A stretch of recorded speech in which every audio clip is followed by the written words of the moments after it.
भैया जो हाल कुछ दिनों पहले तक पान मसाले सुर्ती और तंबाकू का था, वही हाल अब सैनिटाइजर का हो चुका है। जेब से निकाला नहीं कि आजू बाजू वाले 10 मांगने आ जाते हैं। निक जरा सा, निक जरा सा।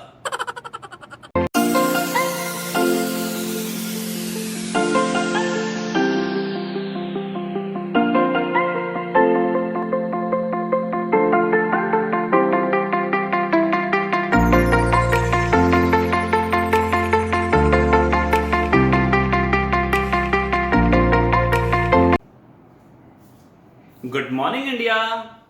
कैसे हो बच्चों? Welcome back to your beautiful से channel with your handsome teacher, जिसका नाम है फिजिक्स बाय राहुल बंसल। करते हैं स्टार्ट आज का टॉपिक।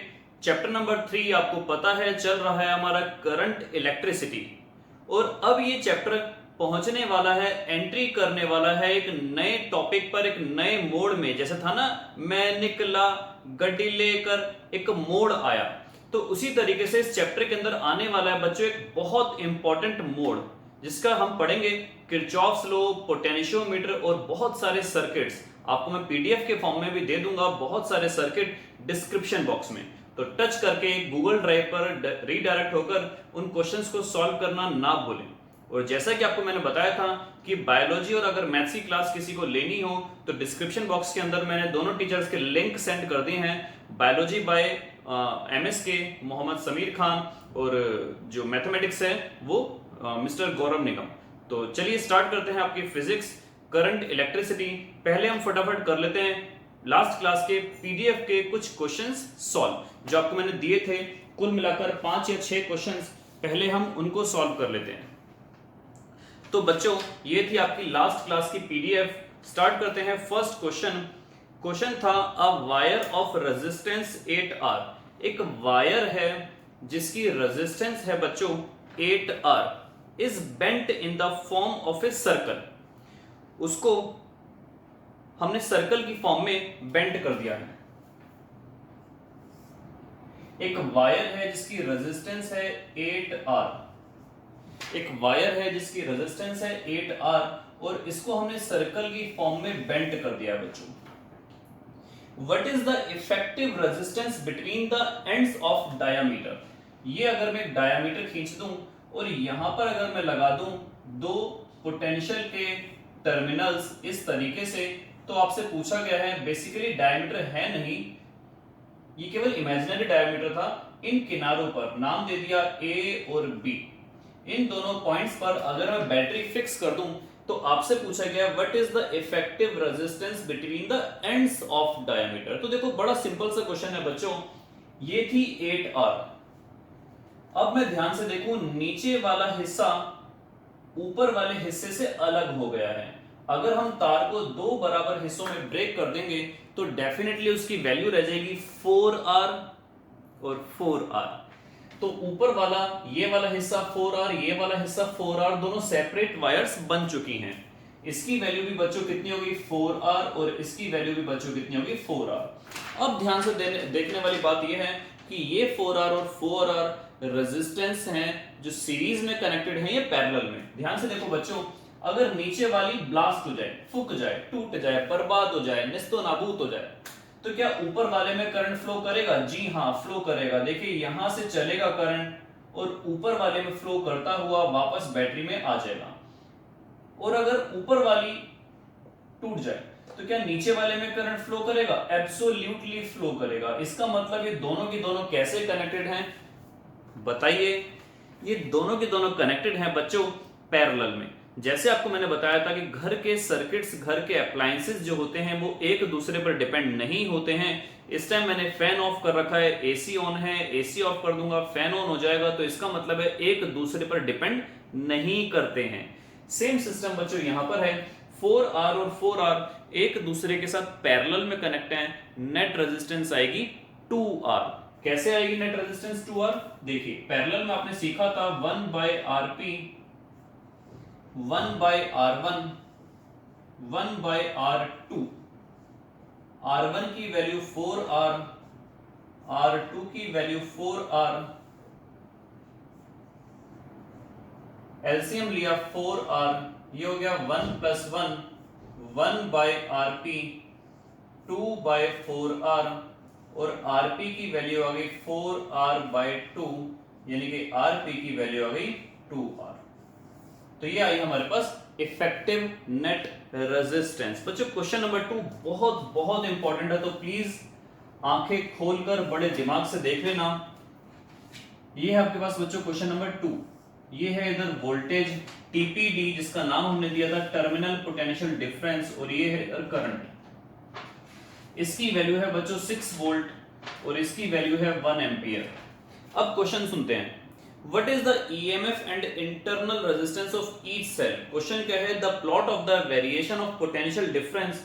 पोटेंशियल डिफरेंस और करंट का एक आपको 3 आइडेंटिकल सेल्स सीरीज में कनेक्टेड हैं, 3 आइडेंटिकल सेल्स सीरीज में कनेक्टेड हैं। आपको निकालना है EMF of each cell and internal resistance of each cell. बच्चों आपको याद होगा, अगर मैं इसको x एक्सिस मान लूं, इसको अगर मैं y एक्सिस मान लूं, तो x एक्सिस पर y की वैल्यू हमेशा 0 होती है। क्या बोला मैंने, x एक्सिस पर y की वैल्यू हमेशा 0 होती है। उसी तरीके से y एक्सिस पर भी x की वैल्यू 0 होती है। तो अगर मैं ध्यान से देखूं, जहां पर ये एक आपको फॉर्मूला मैंने बताया था v equals to e minus I R, तो अगर मैं यहां की बात करूं इस पॉइंट की, तो टीपीडी मेरे पास कितना है 6 वोल्ट, टीपीडी की वैल्यू आई मेरे पास 6 वोल्ट, और यहां पर करंट कितना होगा 0। y एक्सिस पर ये आपके पास y एक्सिस है, यहां पर x की वैल्यू कितनी होगी बच्चों 0। कहने का मतलब है जब टीपीडी 6 निकल के आया, v की वैल्यू आपने पुट कर दी 6, तो I की वैल्यू यहां पर कितनी हो गई 0। तो ये सारा का सारा 0 हो गया, E की वैल्यू आ गई 6 वोल्ट। किंतु अगर परंतु मगर आपको याद होगा मैंने कितने सेल्स, बेसिकली मैंने कितने सेल्स बोले हैं जो सीरीज में कनेक्टेड हैं। मैंने आपको बोले हैं बच्चों 3 सेल्स। जी हाँ, याद रखना, कान खोल के याद रखना, मैंने आपको बोले हैं 3 सेल्स सीरीज में कनेक्टेड हैं। और इसका मतलब जब वो सीरीज में कनेक्टेड होंगे तो कुल मिलाकर उनकी ईएमएफ एड ऑन होती चली जाएगी। तो नंबर ऑफ सेल्स है आपके पास 3।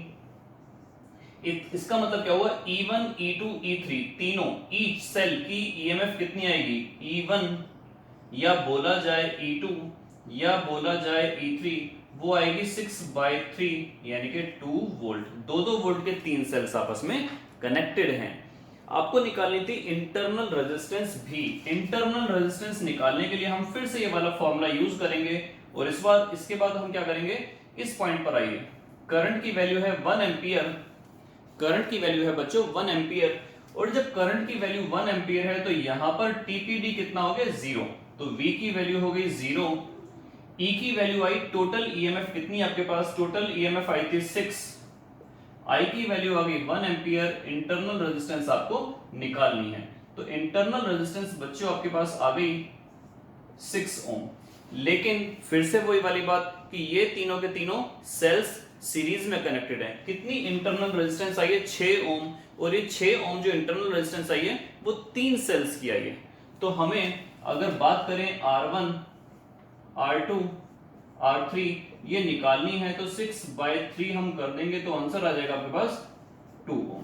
तो इसका मतलब हुआ 2-2 वोल्ट के 3 सेल्स और 2-2 ओम इंटरनल रेजिस्टेंस के 3 सेल्स आपस में सीरीज में कनेक्टेड हैं, तब जाके ये कंडीशन आपके पास बनती है।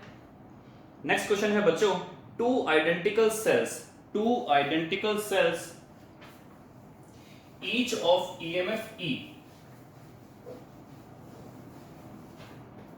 2 identical cells each of EMF E, 2 identical cells हैं जिनकी ईएमएफ E है, हैविंग नेग्लिजिबल इंटरनल रेजिस्टेंस, उनकी 0 अंडा है internal resistance, are connected in parallel.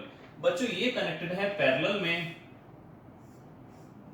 कुछ ऐसे, ये कनेक्टेड है पैरेलल में with each other across an external resistance R, और एक एक्सटर्नल रेजिस्टेंस आर है ऐसी, ये वैल्यू E हो गई और ये वैल्यू भी E हो गई। What is the current through the resistance. आपको याद होगा जब पैरेलल में कनेक्ट होते हैं तो नेट रेजिस्टेंस और नेट ईएमएफ बढ़ जाती है या उतनी ही रहती है, नेट ईएमएफ बच्चों उतनी ही रहेगी।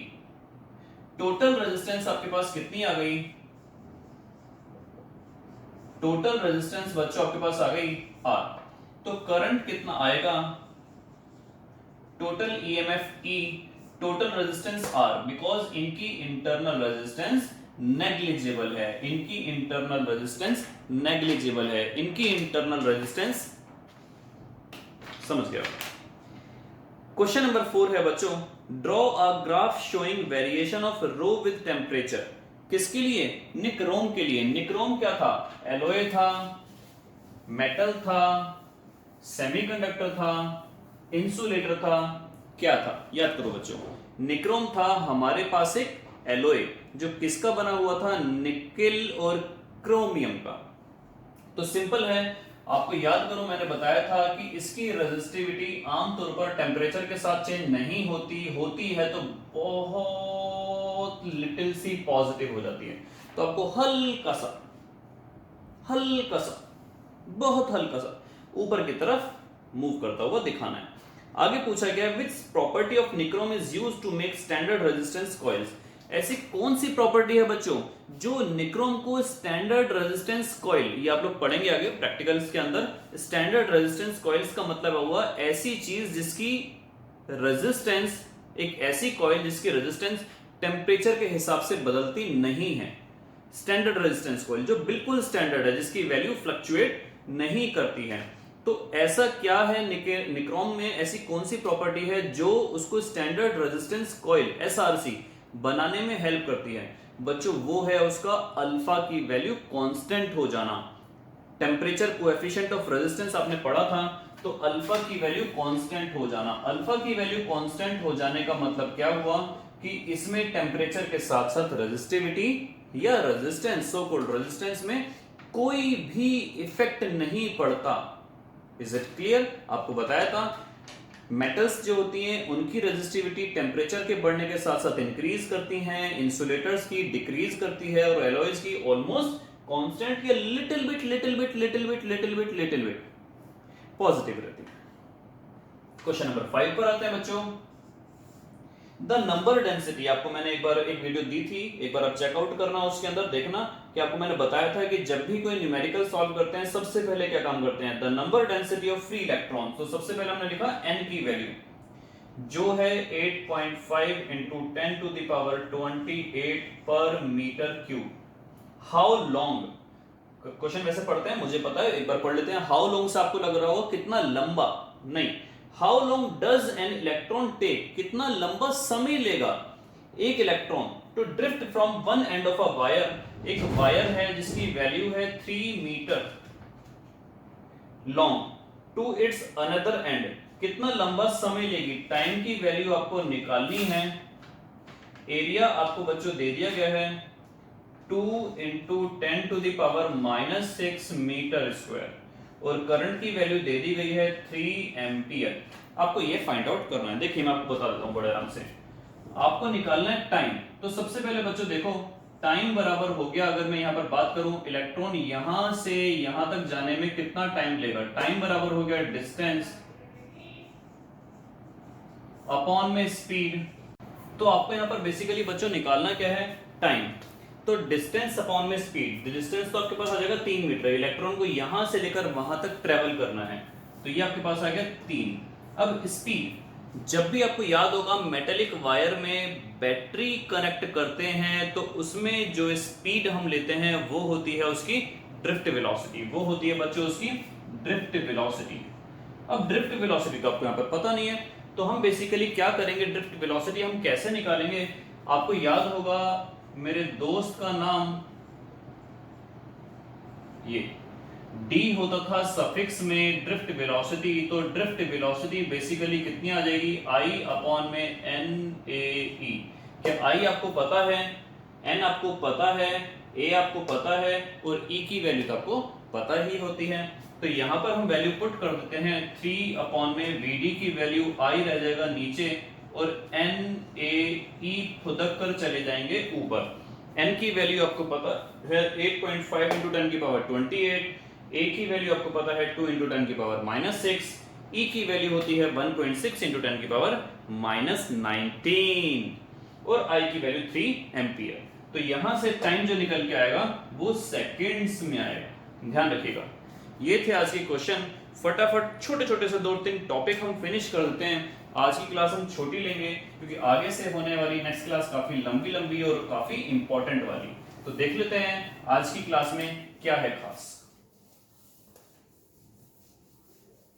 लाइट है जा चुकी, गर्मी का टाइम आ चुका। चलिए फटाफट स्टार्ट कर लेते हैं। बेसिकली आज हम क्या पढ़ने वाले हैं। तो बच्चों फर्स्ट टॉपिक आज का है हमारा joules law of heating. Joules law of heating. Joules law of heating क्या कहता है बच्चों? Joules law of heating, joules law of heating ये कहता है कि अगर किसी भी चीज में, किसी भी इलेक्ट्रिकल अप्लायंस के अंदर अगर हम क्या सप्लाई करेंगे, वोल्टेज या करंट सप्लाई करेंगे, तो उसमें हीट जनरेट डेफिनेटली होगी। कभी कभी हम ऐसे कुछ अप्लायंस बनाते हैं जिसमें हीट हमारे फायदे की होती है, जैसे कि प्रेस, जैसे कि इलेक्ट्रिकल टोस्टर, जैसे माइक्रोवेव ओवन, जैसे कि गीजर, जैसे पानी गर्म करने की रॉड, एक्सेट्रा एक्सेट्रा। तो उसमें हम कुछ विशेष चीज ऐसी लगाते हैं जिससे कि हीट ज्यादा जनरेट हो। वरना आमतौर पर हम क्या करते हैं कि चाहे हमारा रेफ्रिजरेटर हो, चाहे हमारी सपोज करो मोबाइल चार्ज करने का चार्जर हो, चाहे हमारी ट्यूबलाइट हो, चाहे हमारा पंखा हो, हम चाहते हैं कि उसके अंदर हीट मिनिमम जनरेट हो। तो बेसिकली यहां पर यही है जूल्स लॉ ऑफ हीटिंग के अंदर कि जूल ने यही बोला था कि जब भी किसी इलेक्ट्रिकल अप्लायंस से करंट पास कराएंगे, सप्लाई पास कराएंगे electric current, there will be some generation of heat. मैं आपको पीडीएफ क्वेश्चन के अंदर बताऊंगा, क्वेश्चन दूंगा, नेक्स्ट क्लास में हम डिस्कस करेंगे। बेसिकली हीट जनरेट होने का रीजन क्या होता है वो हम डिस्कस करेंगे नेक्स्ट क्लास के अंदर। पहले पीडीएफ में क्वेश्चन दूंगा, मैं जानना चाहता हूं आप कितना जानते हैं। तो इसकी डेफिनेशन आपको मैं बता देता हूं फटाफट। It states that a heat energy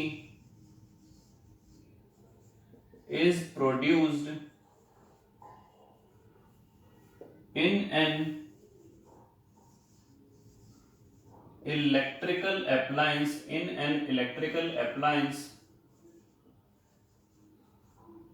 when current is passed through it, when current is passed through it। और हीट को जैसे कि हमें पता है H से या फिर Q से दिखाते हैं, तो फॉर्मूला इसका होता है I square R T. I की जगह अगर मैं V का कंसेप्ट यूज करूं तो ये बन जाएगा V I T, या फिर ये बन जाएगा V square by R T. ये आपके पास 3 फॉर्मूले हुए। उसी तरीके से आपको पता होगी इसकी यूनिट होती है बेसिकली जूल, जिसको हम J से डिनोट करते हैं। यहीं पर अगर मैं बात करूं इलेक्ट्रिकल पावर की, तो पावर का फॉर्मूला आपके पास बच्चों क्या मिलेगा? इलेक्ट्रिकल पावर, इसकी डेफिनेशन हम दे सकते हैं rate of consumption of heat energy. Rate of consumption of heat energy, rate of consumption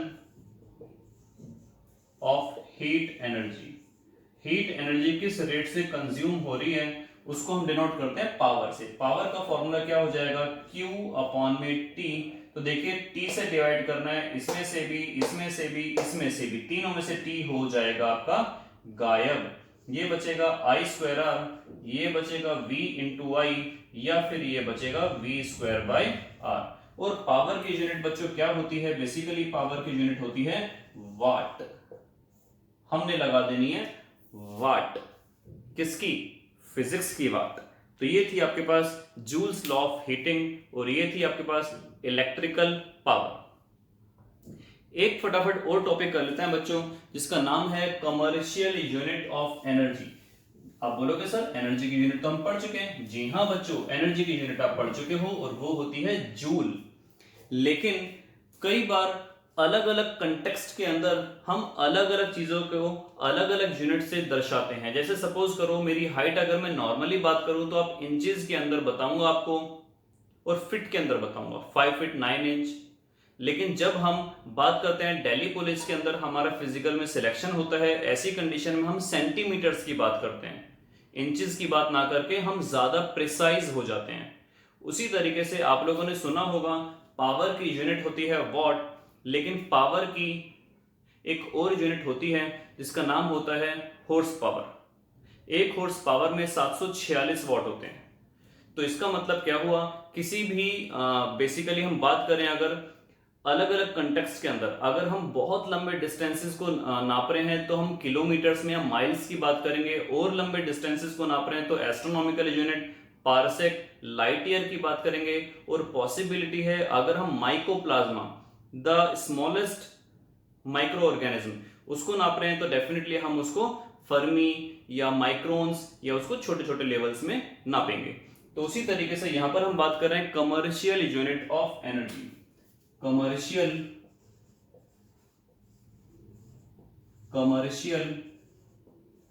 unit of energy.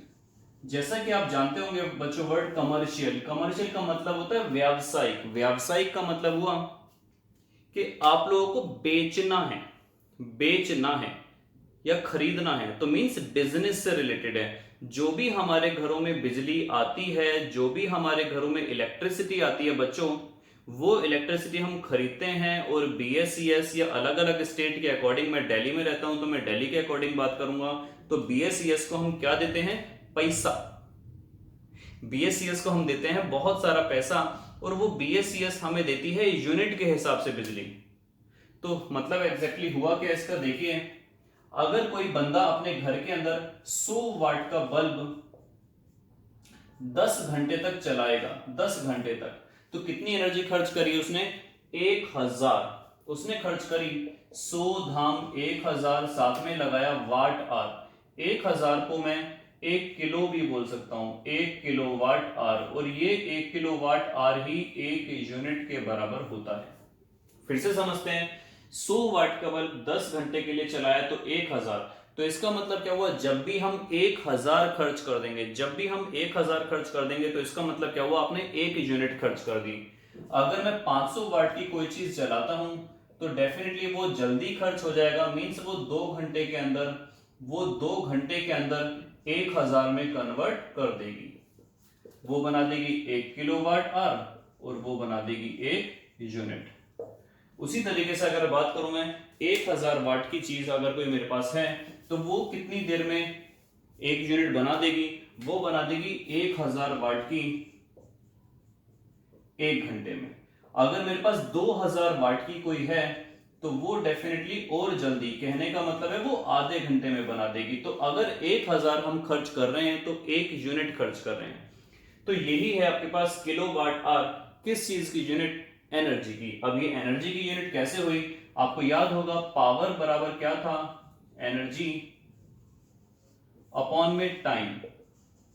तो एनर्जी बच्चों क्या हुआ आपके पास, ये हुआ पावर इनटू में टाइम।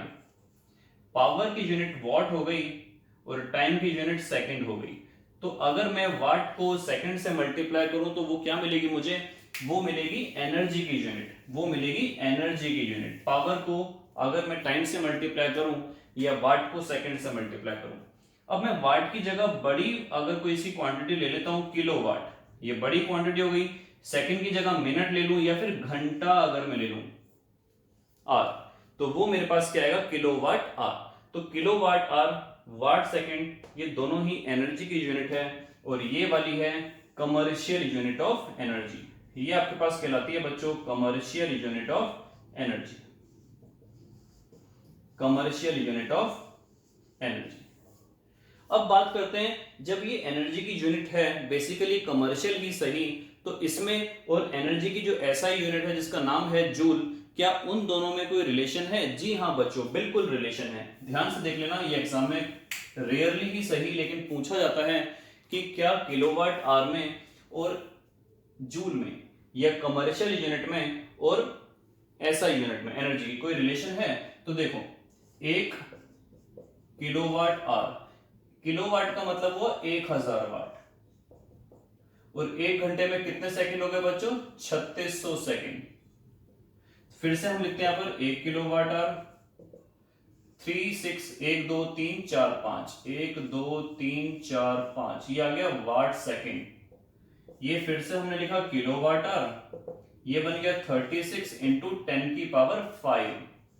वाट सेकंड को हमने बना दिया जूल, क्योंकि वाट पावर की एसआई यूनिट है, टाइम की एसआई यूनिट सेकंड होती है और एनर्जी की एसआई यूनिट जूल होती है। लेकिन आपको पता होगा साइंटिफिक नोटेशन में लिखने का तरीका क्या होता है कि एक डेसिमल के बाद, डेसिमल से पहले केवल एक नंबर होना चाहिए। आपने यहाँ पर डेसिमल लगा दिया तो यहाँ पर एक पावर बढ़ जाएगी। तो ये ध्यान रखना, 1 किलोवाट आवर के अंदर कितने जूल होते हैं, ये होते हैं बच्चों 3.6 इंटू 10 की पावर 6 जूल। आज की हमारी क्लास बस इतनी ही छोटी सी आज हमने क्लास ली है। नेक्स्ट क्लास में स्टार्ट करेंगे किरचॉफ्स लॉ। नेक्स्ट क्लास में स्टार्ट करने वाले हैं बच्चों हम Kirchhoff's law, junction law, loop law, current law. ये बड़े इंपॉर्टेंट 2 लॉज हैं बेसिकली।